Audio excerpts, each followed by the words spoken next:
Hello everyone, welcome back to my channel. তো আজকে share করবো রিসেপশনের দিন কী হয়েছে। তো সকালেই আমরা চলে গেছিলাম ভাত কাপড়ের অনুষ্ঠানে, দেন রেডি হয়ে চলে গেছিলাম ভেনিউতে যেখানে রিসেপশন হবে। ওখানে ফার্স্টেই স্টার্টারে ছিল রেশমি কাবাব আর কফি, যেটা কিছুটা ক্লিপ নিতে পেরেছি, বাকি নিতে পারিনি।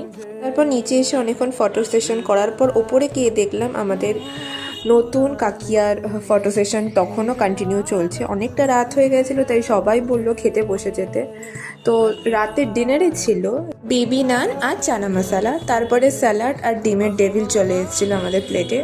স্যালাডটার কোনো ক্লিপ নিতে পারিনি আর নেওয়ার সেরকম কিছু মনেও হয়নি।